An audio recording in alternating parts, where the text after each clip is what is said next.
Welcome to the Command Center podcast. I'm Logan Paulson here with Fred Smoot, Santana Moss, and now there's a fourth box here, and I don't need to introduce him, but I'm going to do it anyway because it's my job. It's Brian Mitchell. I mean, and we're going to talk about. I always introduce him as future Hall of Famer. Future Hall of Famer. Put it out there. And that's what the show is about today. Yeah, it's talking about B. Mitch, and I can't wait to get B. Mitch on here because I never seen anybody cut up with Fred more meanly than B. Mitch and make Fred feel bad about himself. So I can't wait for that to happen today. But in the meantime, I got to do a little bit of housekeeping. So it's that time of the year again. It's July. We got the People's Choice Podcast nominations. Yes. We're up, okay? So make sure you vote. You guys did a great job last time voting for us. We really appreciate it. Every time we've asked you guys to do something, you guys do a great job. The link is in the description. Make you check it out. podcastawards.com. So we're up for an award. Get Loud. Fred's podcast is also up for Best Comedy Podcast. He does that. I've watched it, B-Mitch. He gets loud. It's loud. It's not that funny, though. So, but yeah, Best Comedy Podcast. Fred, Jenks do a great job on that. Hail Tales, which every time they do something is absolutely outstanding, up for historic podcasts.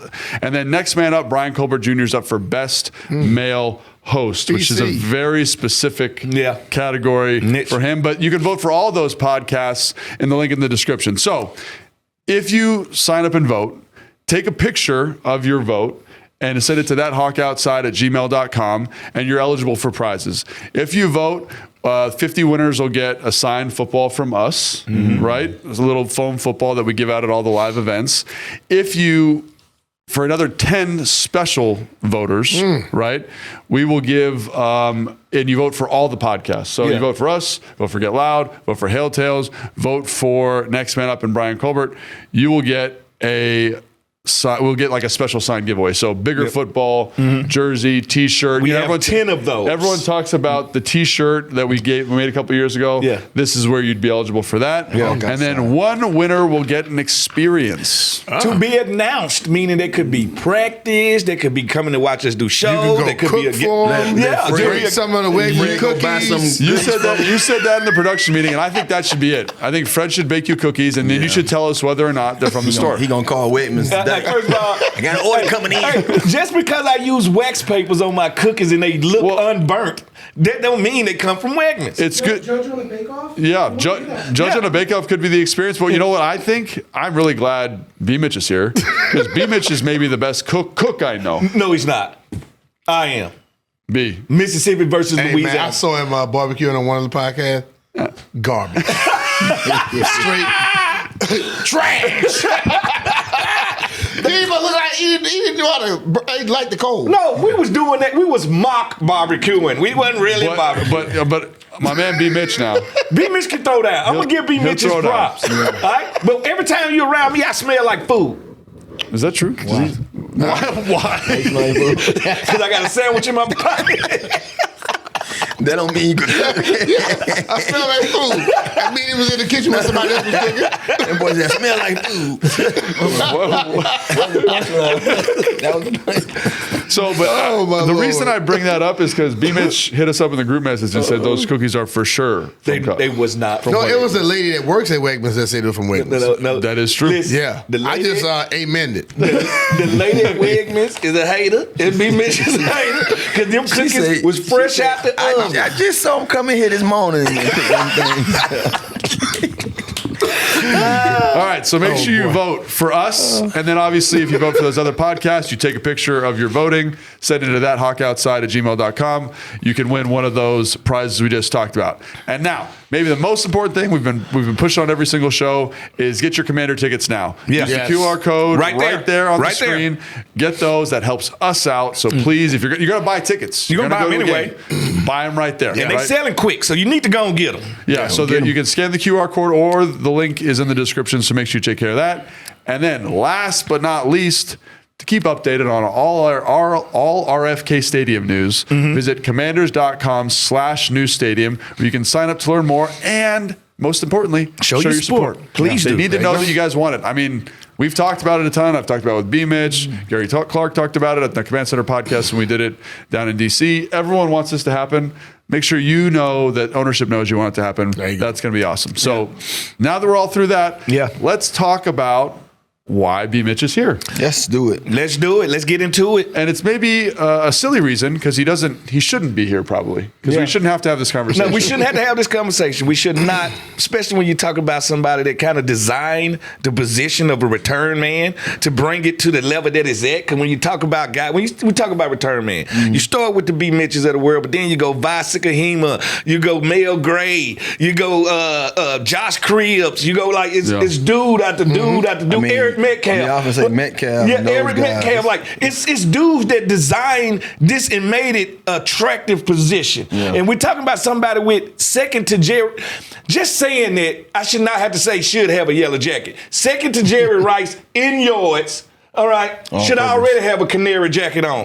You know, Canary, boy, that's a nice. I've hung out with B. Mitch a lot, and I don't know who told me that, but I was in awe of you when I heard that you are second in all-purpose yards to Jerry Rice. I mean, that is an unbelievable feat. And how many years you play in the league? 14. 14. And how many years did Jerry play in the league? 20. Yeah. So obviously, he from Mississippi. He built different. Well, I'm just saying. Yeah, I mean, but one of the things that always come up to me is just why are we sitting here when it comes to, because it's not B. Mitch, it's a lot of players. Joe Jacoby, like it's so many guys that put in the work, man, and this is supposed to be the pinnacle for individual players that they reach. Hey, you reach the pinnacle because you're a Hall of Famer. Yeah. Why we got to sit here and kind of promote them when they've done the work already? It's on tape. Well, because it's the hall of the new names. Like it feels like if your name not new, you forget about the past. But how is that? How is that even possible? Like for you to shouldn't it be somebody in house that's going through a list of guys from whether it was the 60s, the 70s, the 80s, and saying let's make sure we get these guys because they should be. It should be somebody on every level of, I guess, every decade to be there to say, okay, I have to make sure that we get the guys that's do their, that just do put in the work, put the numbers up, should be able to. Do you think notified. The media got a lot to do with that? Because the media regurgitates it is the media. The media votes on it, and I think the ultimate thing, sometimes you get media people who rarely follow people outside of the area. Yeah. That's the truth, man. You can go back and look at the numbers on different things, and you can see who did what. But there are new people who coming in now who finally getting that vote. They're not going back and look at stuff. Yeah. If you don't come in front of, young people are today. Yeah. If you don't do it right in front of them, they don't ever look back. Yeah. And I think that's the thing where, I came into the league to be there for my team, help my team out. I didn't believe in missing games, missing practices, and I was blessed to have a lot of health. And when you go in. I never thought about a Hall of Fame. Yeah. But at the end of it, when you look at it, you go, well, damn, I did do something. I did enough. And then you hear people that try to act like every coach before every game, they stress 3 phases of the game. But why is it Martin Anderson, John Stenerud, Ray Guy, and then finally they went outside of kickers, Devin Hester. Yeah. It's like... Is he the first one? The first returner. He is the first returner. But you shouldn't have to compete with the Joe Montanas if you're a return guy. Yeah. Because I tell everybody this, listen, Jerry was great. Joe was great. Dan Marino was great. I bet you they couldn't have done what I did. Exactly. They couldn't do what Devin did. Yeah. And I think that it's too many times where the MV trophy is a quarterback trophy. Yeah. Now the Hall of Fame is becoming, if you're not a running back, a quarterback, or a lineman, a D lineman, you don't normally get a lot of defensive back. And even for those linemen, it's like you got to be the best guy of your decade. Yeah, which is crazy. Of your decade, and that's what you compare. You got to be the best dude at that position, which is pretty wild. And so, producer Jason said something to me before we started the show, and he said you were like the first guy to make returner like a dangerous thing. Someone you had to account. You talked about the 3 phases. You were the first guy to make it, so you had to account for the 3 phases of it. What was the mentality that led you to that?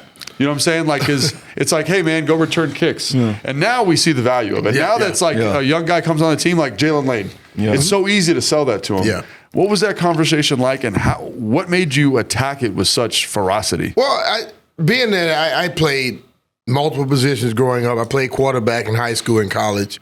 When I got to the league, it was making your mark, and I was given a chance to be a return man. And I remember talking to Mel Gray one time, and he and I were like, I said, Mel, why they don't give this position a lot of respect? He said, let's make it sexy. And I think we basically formed a competition with each other. We would go at it and see what we can do. And for me, when I would be in meeting rooms with Wayne Sevier early on, I saw return guys that were timid. I was coming in 30 pounds more than they were. Most of the guys 280, 180, stuff like that. I came in my first year, I played at 202, then I started creeping it up to, I played as heavy as 220. Really? So when I caught a punt and I came downhill, they failed. I care if you were a punt returner, a linebacker or a cornerback, I'm going to feed it to you if there's nowhere else to go. You know, and I think I began to, so I look at it like a lot of people like Mel and Devin, I look at them like Barry Sanders, Shifty. Yeah. You know, Josh Cribbs and all those guys. Yeah. Me, I was Jerome Bettis. Yeah, downhill. I'm coming downhill, and I think, you know, when you begin to do it, and then, I had never done it in my life. And then after 3 years, you go, okay, well, I can do this. And then after 4 years, and then 7 years, and then 10 years, you know, I got to Philly. When I got to Philly with John began to, you know, he would ask me what I wanted to run, how I wanted to run it. I basically was designing it because I don't believe in right return, left. I believe in 5 yards right away, I catch it, and I'm getting upfield. You know, I want to go a straight line, and it was fun. It's like a B-gap run, right? Yeah. So once I saw a crack, I'm going. Middle. Did, were you guys running the wedge back in the day? Was that how you guys did your We had the wedge. I never believed in the 5-man wedge. Okay. I always liked 2 guys and a running back in between me and them. It's similar to a running play where you got the guard and the tackle pulling, and then the fullback going through the gap and you follow him. I liked it like that. I didn't like that wedge because, you know, you running and a guy come off that edge, you don't see it. You get caught, dog. You get caught. The reason I bring it up is because I was in the wedge in college. I was in the wedge my first couple of years in the league, and that is like one of the scariest things that I did in my career. And the fact that you're the guy behind it. And they had dudes that were, you know, hopped up on Mountain Dew coming down there. And then you played 14 years say the least. And missed a game. Like, it just speaks to your toughness and physical courage. And especially if you're returning the football that way. You must have had some punishing collisions. I did. Yeah, do you have one that you remember that you're like, oh man, this dude. Like the ones that people will remember weren't hard. They just caught me in the right place. Oh, I see. Curtis Buckley caught me right here. Boom. You know, coming off I was coming through. The guy was supposed to block him fell. Right. And he caught me. His shoulder pad hit me. The league wanted to find him. I was like, nah, he didn't hit me with his helmet. You know, and I tried to protect him, and they still find him because you know the league when they decide they want to do something. But there were a lot of them, man. The one we were talking about earlier with LeVar. LeVar, we're coming here, and he say because like I was here when LeVar got drafted. And you know LeVar's like to wear his shirt, keep his shirt off all the time. I'm like, dog, how you gonna have your shirt off, man? You look like you about 3 months. So I would mess with him all the time. So he told me, he said, dude, I had you zeroed in, he said, and I came in there, I lowered my head and you hit me. So I was like, what the hell was that? And I could see the white of his eyes. Wow. When I looked down, I was there because I was talking trash to him. This is what I'm doing all day. But I just, you know, I loved it, dog. I played 14 years, and people will tell you in my 14th year, I probably was as youthful and having as much fun as I did in my first year. I remember seeing you in Philly running punts back or kickoffs back, and I'm like, hold on, at what point in career was you in then? Because you look no different than when you was over here. That was year 13? 11, 12, 13? Yeah, when we was playing against each other, it was late. We played y'all in the preseason or two when I was with the Jets, and I remember you, and I'm like, damn, B. Mitch is still over here returning punts. I'm like, it looks no different. You know what I mean? So, well, it looks different than everybody else to ever do it, in my opinion, because he's got the high pad shelf. It's right near his ears. I want the biggest pads I can wear, dog. And the biggest helmet in the NFL. Most definitely. You trying to call me big head on side. Let me ask you this. You have scored in every way possible as an NFL player, right? Just about. You returned the kickoff, returned the punt, threw a touchdown, rushed a touchdown, caught a touchdown. So the only thing he didn't do was kick a field goal. So that is the only thing. Did you kick a field goal? You held it. Do you know Because I don't know. I don't think anybody else. Cardale Stewart was called Slash. Yeah, I remember that. And I remember when he came to the league and they was sitting there, I say, well, he runs the ball, he throws it, and he occasionally might go out a receiver. Yeah. That's nothing compared to what I've done. What you've done, yeah. I also covered kicks, covered punts. Yeah. You know. So you got tackles. I used to have to run in and attack the wedge just like anybody else. Did you get a special team touchdown while tackling somebody like they fumbled and you picked it up and ran? Nah, I never did that one. So that's the only way you have to I have knocked the ball out of somebody though. Yeah. Interception probably didn't get that one.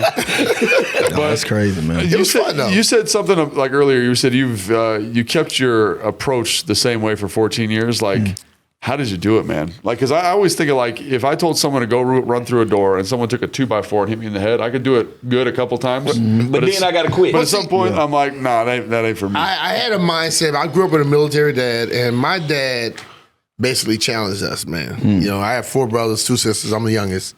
And when I got to start playing football, I realized you had to be able to know where you can go. So when I practiced, I pushed myself to a point. When I lift weights, I didn't want to lift with the running backs. I wanted to lift with the linebackers, the offensive line, defensive line, and I would outlift some of them. So when I got on the football field, I was telling this to JP one day. I said, you know, I play chicken with people. He said, what do you mean you play chicken? I said, I run full speed at you and see who's going to shot and try to get out the line. Because if you just give me a little bit, I felt I was strong enough, you know, to be able to run through somebody, to be able to break a tackle. And if you came in there, if every time you saw me, first year you saw me, I'm coming in lowering the boom on you. If in my 5th year, I'm still doing it. Eventually, you're going to say, I'm not hitting him no more. Yeah. You know, I remember when I would play against Philly, and those guys would, like, try to avoid hitting me. When I got up there, I reminded them of it. You know?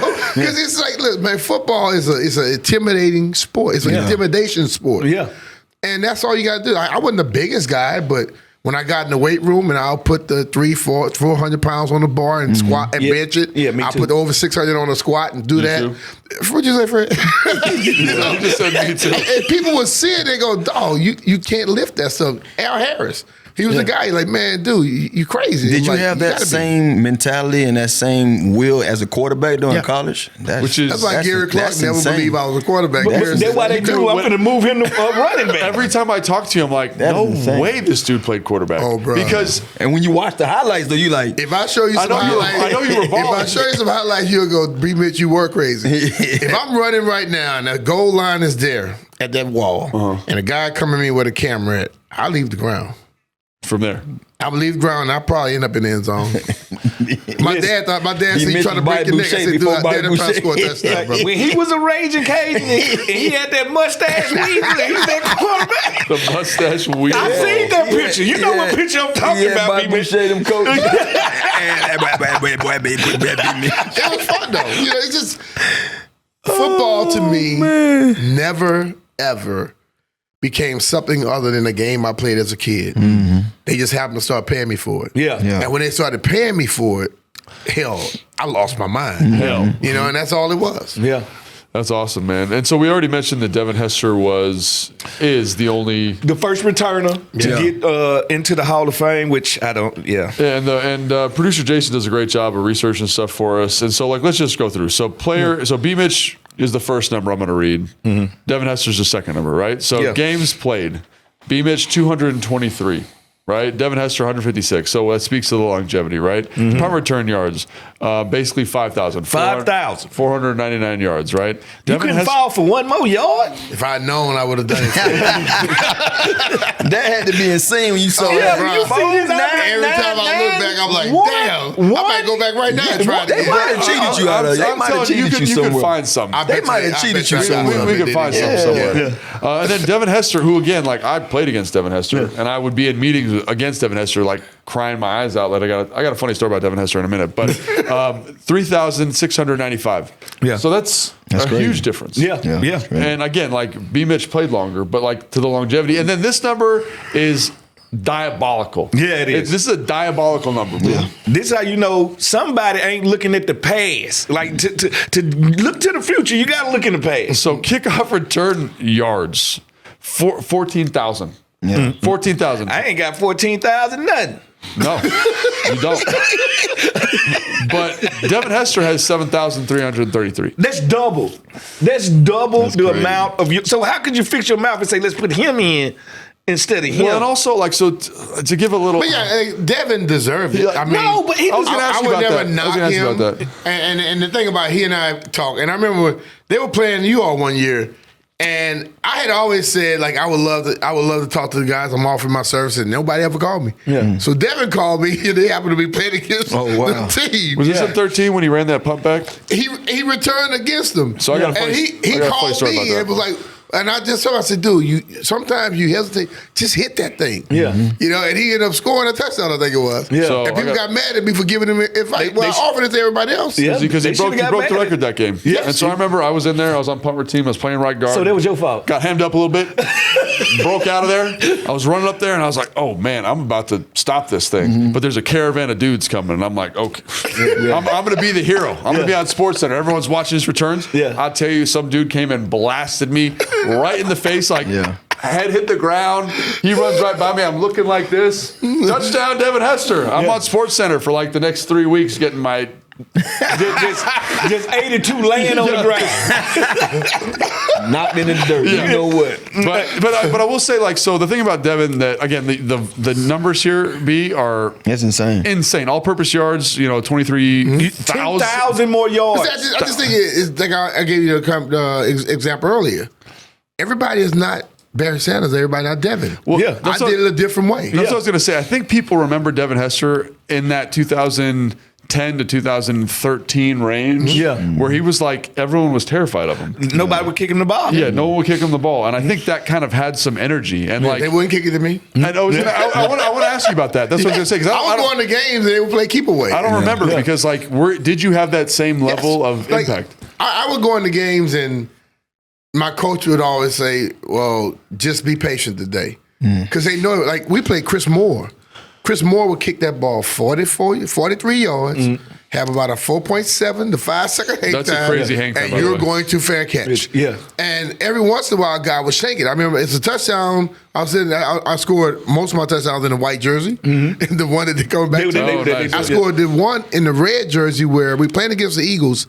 And I had studied that punter so much. I knew where he was trying to kick, but he would try to like sit a little bit, then he'll move to try to set you up. No, it was a left-footed guy. Then I forgot his name, something Hutton. Dude, I love that you remember this, by the way. And he would right, Tanner? Yeah, but like I always studied them to know where they're kicking. So what I would do, I would go line up right where they're trying to kick before the ball is even snapped.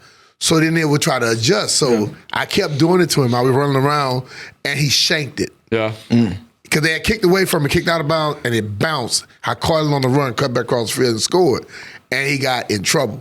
Yeah. He got in trouble, and especially coach got fired. So I had fun in putting stress on people. I bet you did, but like again, like I think that's the thing that Smoot was talking about earlier. We talked about it. Tanner was talking about it with the old guys. Like there's the immediacy of Devin Hester, like Devin Hester mania. He's in your face, and then but like I'm not familiar with. I see the numbers, but like there's something different about when you're lining up against the guy and you feel your heart in your chest, and to know that you were doing that to people And I think the other thing that's crazy to me is you were the first guy to do it. You're the first guy to weaponize it, and so I always think. Guys that are special, so obviously Devin Hester deserves to be there. Definitely but the first guy to do it that is special, like how do we not? I think also pay homage to it. Look, I also believe too, as which I tip my hat off to Devin for doing. He acknowledged it. He acknowledged that. Look, y'all didn't get it wrong, but y'all forgot a guy who I think that was cool. That was cool. You know what I'm saying? And I think that's one of the things that we fail to realize what happened for Devin.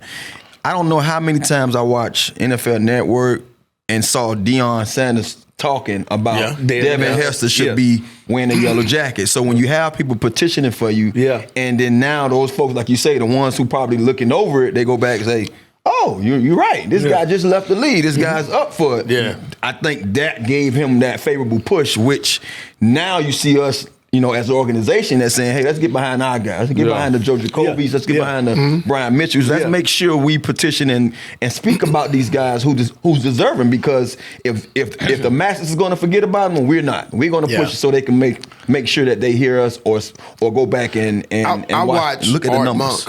Monk leave this game as the all-time leading yards, and reception guy. That's crazy. And then it took forever for him to get in. Yeah. When I left the game, I was the all-time leader in total offense, touchdowns, punt return, all of them. Devin didn't break anybody else's record. He broke my record. Yeah. And I think people, it's like only What one record did he break again? Just the touchdown record. Just the touchdown. There's only one thing. Just the touchdown. But I'm saying he broke stuff that was set. Yeah. And I think when people see that, because I like to look on social media, people start naming return guys, and it always be somebody from Washington say, well, what about Brian Mitchell? And the guy like, who? And he say, look up the stat. Then when the people come back, like, well, damn, I didn't know he did all that. Well, there's a reason for that. You know, because social media wasn't around. Yeah. No, it wasn't. And that's another thing. That's another thing. A lot of people got to play under social media where you can have one touchdown and you go see it 7 times. Well, think about it. After you did it, it made it, and you're right, because the Hall of Fame, they act like it ain't but two sides of the ball, offense and defense. That's it. But when I came in the league, Dante Hall, nobody wanted to kick the ball to Dante Hall. He was changing games through special teams. And it was a signature to it then. And so how could you not put the dude in the Hall of Fame who started the signature? That's what I'm saying. So it's like everybody else kind of got the love for what you started, and nobody showing love back. But see, I think I'll take it a step farther. Like the return game was my calling card. It got me into the league. But every time they allowed me to run the ball, come out the backfield, no linebacker could check me. I was just about to get there. And then I averaged that was, I think, my yards per average. It's cool. I got you right here, B. So you and Dave Meggett. Meggett was my guy. Meggett and that boy Eric Metcalf. Y'all I was a Metcalf. They were specialists. I'm a return, and on third down, I'm finna burn somebody. There you go. Yeah, like just looking at some of these of numbers as a running back, and Devin Hester played a little receiver, but predominantly a return man. Yeah, you had 2,199 yards rushing, 13 touchdowns, and you averaged 5.1 yards a carry. 5.1 yards per carry is a crazy number in any era, right? Career receiving stats, 274 receptions. That's more than you. That's way more than me. But B-Mitch doesn't care about me. 2,481 yards, 4 touchdowns, averaging 9.2 yards a reception. Back when a scat back was kind of a new thing. Like I told you, the group that started, they were the group. And then, just a little cherry on top. 168 yards passing and a touchdown, playing quarterback in the body bag game. So we got no more players. We need you. And so this is something I'm going to nerd out here for a second. I like football. I love football. We're here talking about football all the time. I love football players. And what I mean by that, I love dudes that are tough, competitive, and can do anything. And it's a dead thing now. It's a dead thing. It's not a real thing. And so I feel like when I look at B, it's a dude that encapsulates football. And what's the Hall of Fame supposed to be? Football players. Football players. That's it. Not the Hall of Good. But this ain't the Hall of Good. I also believe, too, when you look at the Hall of Fame, and this is not throwing nothing on me because I think... You get kind of salty about this. No, I get salty because it's guys that I watch, like a B. Mitch, I told you, Joe Jacob, all of the guys. Jimmy Smith and those guys. Dude, that's when I see, and like I say, this is no offense because any guy who's in there is deserving. Hats off to you. Because it's hard. But because he's in there, this makes me think this guy should be there even more. And I go back to the steel curtain.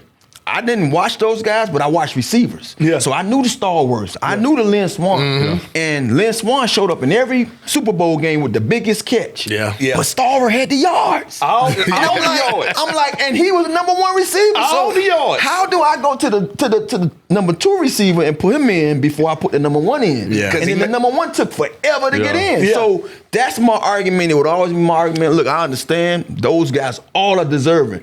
But I be confused. I'm scratching my head because of B. Mitch. I'm scratching my head because of Jimmy Smith. I'm scratching my head because of, a guy like Fletch. I'm scratching my head like Torrey Holt, Reggie Waynes. All these guys don't get in there. But how do you wait so long when it's proven? The fact I think what happens is people look for, they say signature plays. They say Art Monk, they say, what was Art's signature play?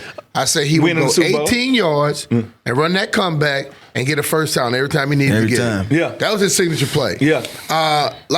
When I would show up in games, I don't know if the cameras were out there that early, but I got into fights and scuffles. That was your signature. Every preseason, that was my signature. You know why? Because I was messing somebody's mind up. Okay, I had coaches coming talking trash to me. And I would mess their minds up. Because listen, if I got you worried about me, you're going to screw up something somewhere else. You know, and the whole thing of it is, first time I returned a kick, I ran a touchdown.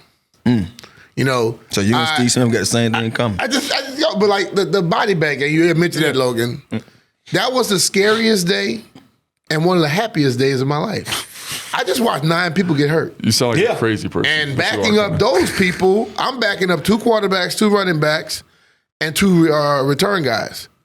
5 of those dudes got hurt. Yeah. So I played punt return, kick return, quarterback, and running back in that game. Lord have mercy. When I got in the game, all I can remember is I had told my friends, I bet people $5, $10, I'm gonna play quarterback in the NFL. It's Monday Night Football. So you got some I'm tallying up my money. But when Coach Gibbs came to me and said, you're in, I'm like, at running back, he said, no, quarterback. I'm like, what? Did you know any of the plays? Yeah, they had given me gave me a little package that week because I think Stan was already a little nicked up. Rip was hurt, and Rutledge was there, Jeff Rutledge. Yeah. And that's why when I got to Philly, they were like, we're going to give you a package. I said, don't give me a package. I say, I got a bad omen about that. If you give me a package, I'm going to play the game. Yeah. They didn't give me one. Donovan got hurt. Coy Detmer got hurt early in the game, and then A.J. Philly finished it. He got banged up, and it took forever to get off the ground. Yeah. I'm like, damn. So I didn't play. My last game of my career in New York, Jesse Palmer, Kerry Collins. Yeah. They gave me a package. Both of them got hurt. I finished the game at quarterback. Get the hell out of here, man. I remember stuff like that is crazy, year, man. But I also know this. I was in Weckman's the other day and I ran into Jumping Gathers and he said he looking for you. He's buying cookies. I ain't fight with him. He was buying cookies yesterday. You see, he just bust on it. He was buying cookies the other day. He just bust on it. He didn't bust on himself. He just told on himself. Probably put that watermelon too. But it's just like, I just think the whole thing, and like, people ask me like, do I get upset? No, I'm not that. Yeah, you ain't tripping because you know. I played the game, and the people I played against, coaches that prepared to play against me, John Gruden, when they played us in the NFC Championship game, he said they were worried about one guy. They kicked the first one, I went 75. They never kicked him again in the game.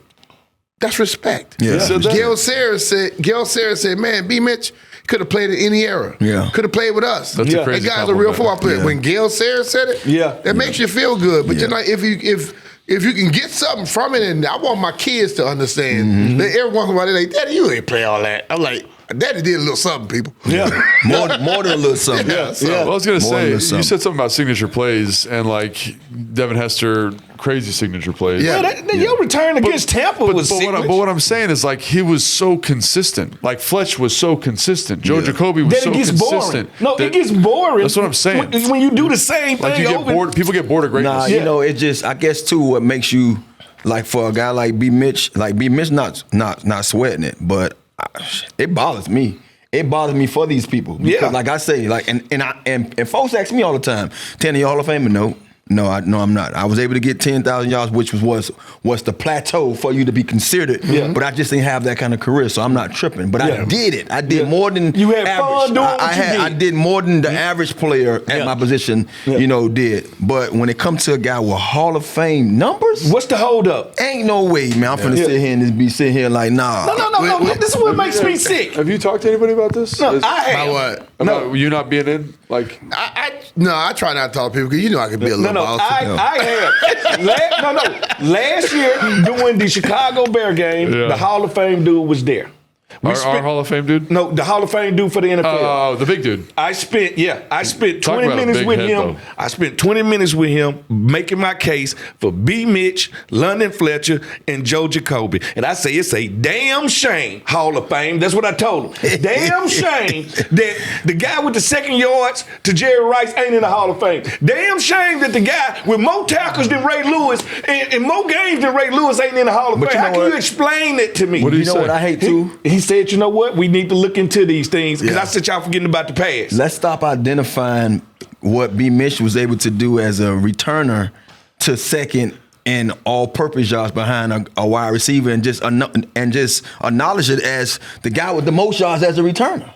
See what I'm saying? Yeah, because I mean, this it's a whole total another position. Yeah. And since you already acknowledge one of those guys who got the most touchdowns, acknowledge the guy with the most yards who had those touchdowns that guy, that had the records. That's what I'm talking about. So I go to Super Bowl every year, and I end up seeing a lot of guys, Tim Brown and Marcus Allen and Eric Dickerson, Kenny Lofton. They all say, man, what the hell is going on? I'm like, I'm going to be in y'all hands eventually. Make it happen. Because like Hall of Famers are asking the question. Like, I remember Tim came, we were playing in the golf tournament one time, and said, dawg, I did not know you had that many yards. Yeah. I'm like, Tim, I just caught the ball and ran, bro. I was having fun. That's Santana, we that old that we played. I played against Tim Brown. Yeah, all these guys. I played against Jerry Rice. Like, y'all longevity, y'all had a group that y'all longevity was off the chain. Like, all of y'all, I got y'all man, props. look, this team here, the team we won the Super Bowl, 91, I guarantee you there were at least 15 to 20 guys that played 14 years or more. Yeah, I was surprised when I heard that Art played 16 years. Art played 16. Like, Ernest Biner played 16. Ed Simmons played about 13. Jacoby, Darryl, 20. Yeah. Ray Brown, 20. I played with both of I you. played with Ray Brown. That's crazy. Played against Darryl. Yeah. It was something in the water back then, dog. That's unbelievable, man. Yeah. And then to kind of piggyback on Tana's point about, you have the most yards, right? So it's not only that, but it's like you're second in the NFL all-time for playoff return yards, right? You've got your all-time leading kick return yards with 14,000 yards, right? All-time leading punt returner with 5,000 yards. I'll give you that extra yard, right? Total return yards, you lead the thing. It's not Devin Hester. It's not Cribbs. It's not Dante Hall. It's Mitch. Yep. Who? You don't know Versatility? No, I don't know who that is. Bob was in Philly. He don't know his football. Bob would fight I'm a baby, the pad on the goalpost. Smoot just know everybody. Yeah. Man. And then second all-time and all-purpose yards. And it's crazy to think that the guy ahead of you is maybe the best football player of all time in Jerry Rice. Bingo, that part. And he go think, hey, he got 28 I threw him tackles. a couple of passes at the Pro Bowl. Did you really? Yeah, he was like, man, none of the other quarterbacks want to throw balls, man. And Jerry Rice actually just throw us some footballs. He going to throw us some footballs. Football. So after about 45 minutes, I was like, Jerry, I am on vacation, dog. So you got to get somebody else to throw the ball. Dude running full speed routes after practice. At the Pro Bowl. At the Pro Bowl. Yes, at the Pro Bowl. Yeah. That's There's why nobody supposed to be taking serious. That's why he Everybody was drinking my ties. He running routes. Oh, bro, yes, indeed. So back to signature plays. Do you have a favorite play in your career? Favorite, maybe 2 or 3 plays. You're like, man, these are the ones I want to be known for. Yeah. And maybe it's a tackle. Like that before you just go. That one run, you ran somebody over and hit the sideline. I'll never forget that one. That's my first punt return for a touchdown. We were in 1991, first game of the season, playing against the Detroit Lions. I get the punt, and it's a dude, number 97, big boy. I hit him, ran through him, went to the end zone. And went to scatting. And then I always tell people my signature return is the first time I ever returned a kickoff. It was a preseason game. And I remember Wayne Sevier saying, you got to get through the hole before it closed. And I caught the ball and I saw a hole. And I ran so damn fast. When that hole closed, I was probably at the 50. Really? And I went in the end zone. I came to the sideline. And Charles Mann said, dog, you just made the football team. Straight up and down. And I went to smile, and Wayne Sevier said, you haven't done. You on kickoff coverage, you better be on the tackle. You better get back out there. I went on kickoff coverage, I was on the tackle, and then he gave me a dap after that. Yeah. And I kind of felt at that moment like, okay, well, you showing what you could do. Because I was going to Canada. Because I thought return guys were absolutely crazy, stupid. Yeah. If I got hit and knocked out, I was going to Canada and play quarterback. I'd have been already offered the contract to go to Canada for the Saskatchewan Rough Riders. Yeah. Wow. Did in that Detroit game, did Mayor Gray return a punt like 50 yards or something in that game? Nah, they lost 45-0 that game. I thought he had broke one of those in that game. We beat them. We played them twice that year. No, man. We played them twice that year. We beat them 86-10. Why did y'all play Detroit so much at this time? Like, cause they were in the playoffs. Yeah. And we beat them 41-10 in the playoffs. But they had Barry then. So Yeah. Yeah, I was they gonna asked say. me. I remember they said, "Well, Human joystick. Y'all, they didn't have Barry Sanders last time." I say he's not 45 points good. Yeah. He's good. But he ain't that good. We beat him 41-10. And something else that came up when we were talking in the production meeting is like the fact, and you mentioned in the story there, like you're returning kicks. And so now returners, like you return, like you don't do anything else. It's like you return a punt, return a kick, you go sit on the bench, have some water. When it's your turn, you covered kicks. Yeah. So you played punt return, kickoff, punt coverage, kickoff coverage. 28 total tackles. I had that in one game, but congratulations. You did not. There you go. There you go. You know he's gonna do it. You know it. But will he do it? Yes, he will. We know Fred didn't have 28 tackles in no damn one game. Ever. Never. If he did, boy, that receiver had 30 catches. I'm gonna say he must have 300 yards. I felt that the fact that I was able to cover kicks, it gave me an opportunity to help my cause. did you do that your whole career? You couldn't do that. You did that every. I was the person protector my whole career. Wow. You were the person protector on punt team. Yeah. Your whole career. Because I could run fakes and all you know that. he was coming down there smacking some. I would hit you. I may run a fake direct snap to me, get on the center. God. Like we had plays where I would get on the center, run plays. all They kind of need to stuff. stop it, man. So- the more you hear about what he's done, it makes you that much more mad. For non-football people, like the personal protector impossible. is like the quarterback of your special teams. Yes, Like, he is. He's going to make the team every year. And so to have your returner also be your PP, call the protections. They're the third gunner technically, like go down and be that significant. I don't know. The more I hear about it, sounds like you're talking about. We need to get B-Miss off this show. I'm getting pissed off. No, sitting no, next to him. Tell him to get hot. It don't make no sense, And dog. you did all that. Tell me about the 14 years that one missed game. You only missed one game in 14 years. What happened? I think it was the last game of my rookie season where we were going to the playoffs, and Coach Gibbs. It pisses me off so much. I practiced every day that week, every day.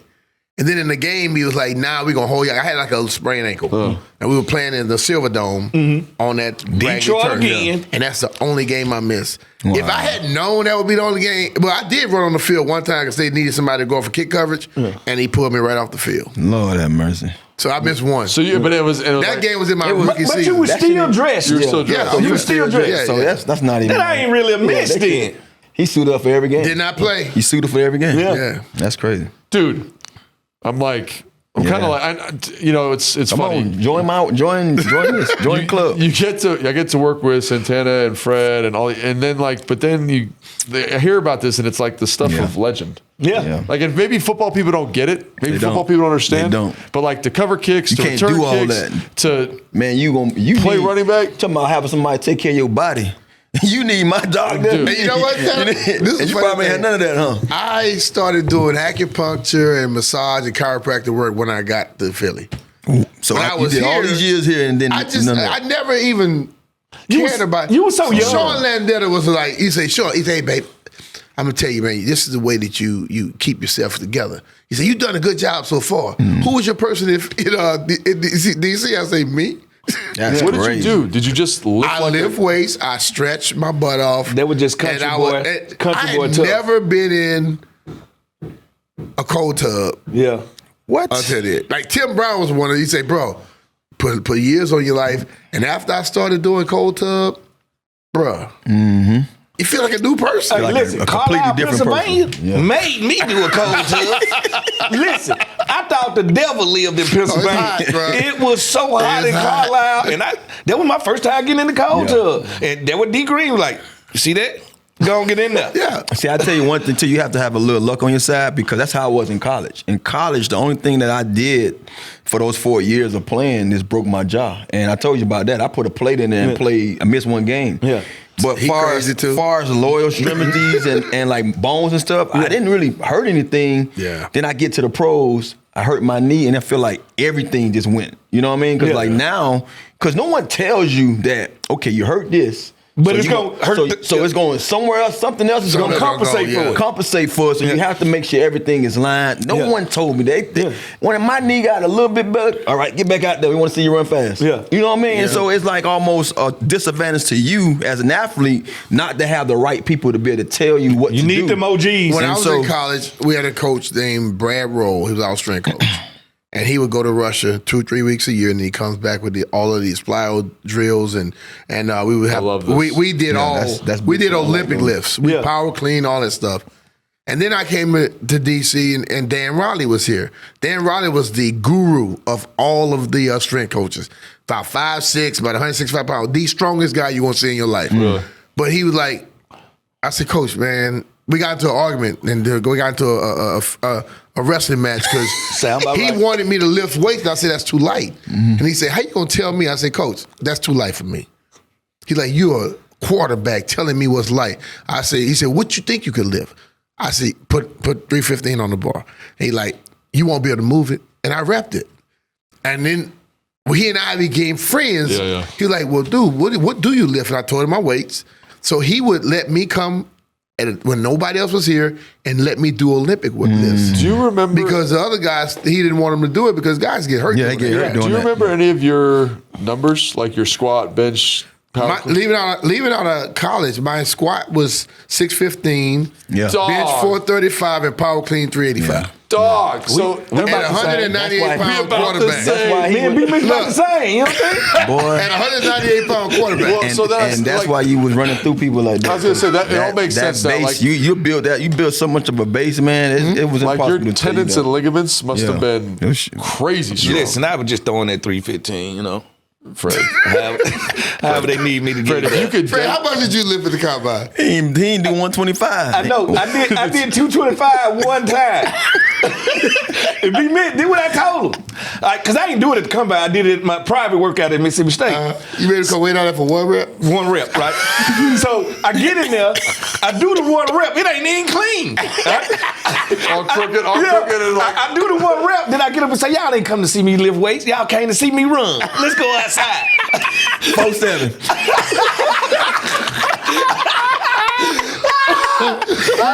He told all that trash. And went out there with, I went out there and blazed him. I ran back in time. 3 days. I really believe my brother Daryl, when I was 12, Daryl was playing varsity football, and I would go to the gym with him.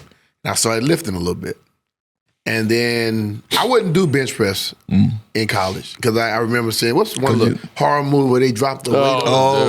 No, they dropped it on the dude next. So every time I go to bench press, that's all I saw. Yeah. So coach would leave out, and I'm like, Coach, I got my reps. Yeah. And then I got to college, and Brad Rowe, he laid under the bench, and he had a towel. So you're doing like the, what's it called? I forgot what they call restraint. it. You're doing a strength stuff. Yeah. I'm holding the towel, and he's holding it against me, and I'm lifting. Bruh, the next day I could not get out the bench. I couldn't push myself up. Yeah, that's something different. But then all of a sudden I started to bench a little bit. Then I began to lift with the bigger guys. And then I started lifting more than them. Bruh, you talk about an adrenaline rush? Now I'm trying to embarrass you. Yeah. So he would always say, who you gonna lift with today? I say, which offensive lineman you want to push? So you took pride in that. And they like, well, man, how we gonna lift together? Little guy. I say, little guy. I say, you got the lightweight. I got the heavyweight. Yeah, that was a quarterback. Yeah. You also got to be. You knew you weren't gonna play country made, country like born and made and raised. So you got to. Hey, Louisiana, man. Red beans, y'all worked out in the yard a little different than everybody else. I'll eat all the good stuff. Your chores wasn't just go outside and play. You had to go outside and make it do what it do. I had all kind of animals. I grew up, bro. My backyard was pigs, cows, all kind of stuff. You had to work, man. Oh, we worked. Your blue jeans ain't never had no day. They was never clean. Well, sometimes we do these, and I'm like, man, I kind of get why they're not it. But with B-Mitch, I don't understand. Like I say, it's no reason. I told the dude that last year, like, some numbers speak for themselves, and I understand guys being on the fence. This ain't an on the fence situation. Nah, ain't no on the fence. This is over the fence. This is over the fence. He's sitting there like this and he's looking at you. Like and you looking over. This is over. This over the looking fence. right at you, eye to eye. And they clearly do it over and over again, though. That's what I don't understand. Like, I understand doing it over again, but like this is like. This resume, like if I got this resume, I'm like, you're overqualified. Yeah, thank you. Maybe that's why you're not. You can't be a teacher. Maybe that's why you're too qualified for the Hall of Fame. I feel like that with the College Football Hall of Fame. I mean, they tell you have to do this, and this, and then you be like, I check all these boxes. Yeah. What you mean? I was All-American the whole time. I was led the nation. That's another one I'm still waiting on. And that's another one I'm going to say. All of us waiting on that College Hall of Fame. Not me. They always say, he was the first guy to pass for 5,000 and rush for 3,000 in a college career. Well, why is he still sitting over there? Yeah.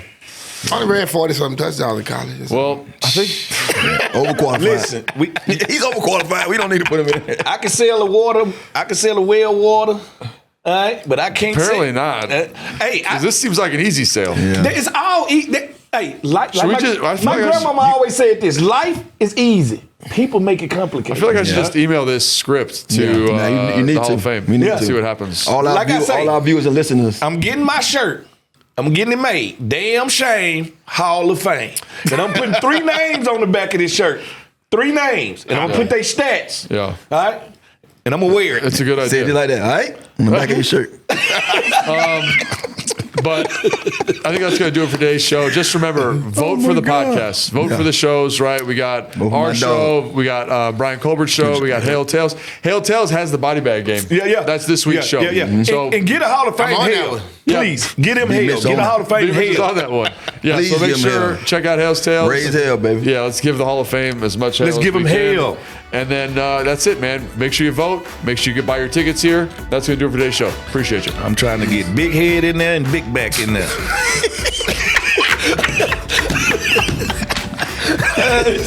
Who you call Big Mac? London. Oh, you ever seen Joe Jacoby back? Oh, yeah, I done see his back. Just why? Man, Joe Jacoby hands are huge. He shook my hand and his listen, fingers man. went down my arm.